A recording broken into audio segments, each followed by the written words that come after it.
தவளை தாவாயால் கெடும் சொல்லுவாங்களே, அந்த மாதிரி இந்த அம்மா அவன் கெடுத்துக்கிட்டாங்க.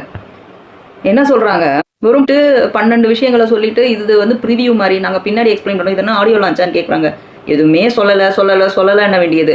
ஒன்று, நாங்கள் இதெல்லாம் பண்ண போகிறோம், ஜஸ்ட் ஒரு கிளிம்ஸ் கொடுக்குறோம், இப்போதைக்கு இதை தெரிஞ்சுக்கோங்க, இன்னும் போக போக இதை மேம்படுத்தி நாங்கள் எலாபரேட் பண்ணி சொல்கிறோம்னு சொல்கிறாரு. ஆனால் அதுக்கும் அதையும் ஏற்றுக்க முடியல. உடனே வந்து அது ஒத்துக்க முடியாது, இந்த கோட்டெல்லாம் அழிங்க அப்படிங்கிற மாதிரி ஒரு ரீசனை சொல்கிறாங்க. அடுத்து ஒரு விஷயத்த சொன்னாங்க பாருங்கள், அதான் இருக்கிறதுலையே காமெடி.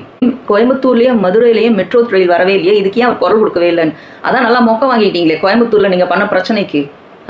எத்தனை லட்சம் பேர் இருந்தால் கோயம்புத்தூருக்கு வந்து மெட்ரோ ரயில் வரும், அது லட்சம் எத்தனை பேர் இருக்காங்கன்றத தப்பாக கொடுத்தது யார்? அதுவும் எப்போ கொடுத்தீங்க? இது அப்படியே புட்டு வச்சுட்டாங்க பிஜேபி சைட்லேருந்து. அதுக்கு ஒரு பதில் கிடையாது. வெறும் மெட்ரோ ட்ரெயின் வரல, இதுக்கு காரணம் நாங்கள் கேட்டோம், மெட்ரோ ட்ரெயின் கொடுக்கல, இதுக்கு காரணம் பிஜேபின்னு சொல்லிட்டு போகிற நீங்கள், அதுக்கு முக்கியமான ஆரம்ப புள்ளியே நீங்கள் தான் வராததற்குன்றது வெளியே சொல்லிக்க மாட்டீங்கல்ல. மக்கள் ஜனத்தொகை இவ்வளோக்கு மேலே இருந்தால் தான் அங்கே மெட்ரோ ட்ரெயின் வரும்.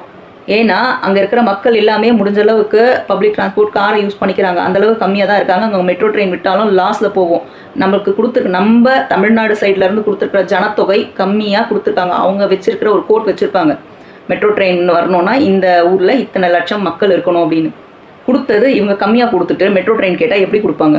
அது வந்து கொடுத்தது 10 வருடங்களுக்கு 5 வருடங்களுக்கு முன்னாடியான ஜனத்தொகை கணக்கெடுப்பு. இப்போ இது கிடையாது ஃப்ரெஷ்ஷாக. அப்போ இவங்க என்ன பண்ணியிருக்கணும், இப்போ ஃப்ரெஷ்ஷாக எடுத்து கொடுத்துருக்கணும். இப்போ ஜனத்தொகை ஏகப்பட்ட பேர் இருப்பாங்க கோயம்புத்தூரில், ஆனால் எடுத்து கொடுக்கல. குறை சொல்கிறதுக்கு மட்டும் வாயை தூக்கிட்டு வரவங்க தான் இந்த கட்சியில் இருக்கிறவங்க. இவங்களுக்கெல்லாம் கவலை என்ன தெரியுமா?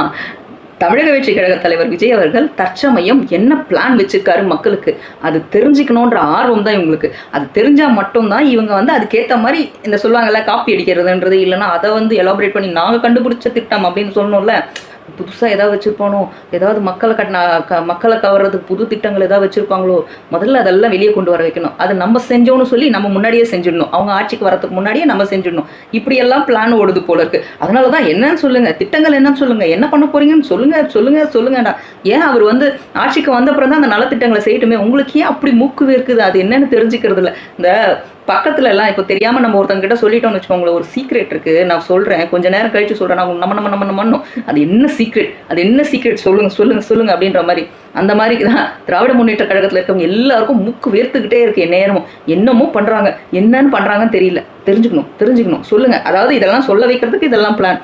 தெரியல அப்போ நீங்கள் தற்குறிகள், சொல்லலைல்ல அப்போ நீங்கள் தற்குறிகள். ஓகேவா? உஷாராக தமிழக வெற்றி கழகத்தில் இருக்கிற தொண்டர்களாக இருந்தாலும் சரி, ரசிகர்களாக இருந்தாலும் சரி, உஷாராக இருந்துக்கோங்க. யாராக இருந்தாலும் இவங்க மாதிரி ஆளுங்க கையில் மாட்டிங்கன்னா பிரெயின் வாஷ் பண்ணி நம்மளை வந்து தின்னிட பார்ப்பாங்க.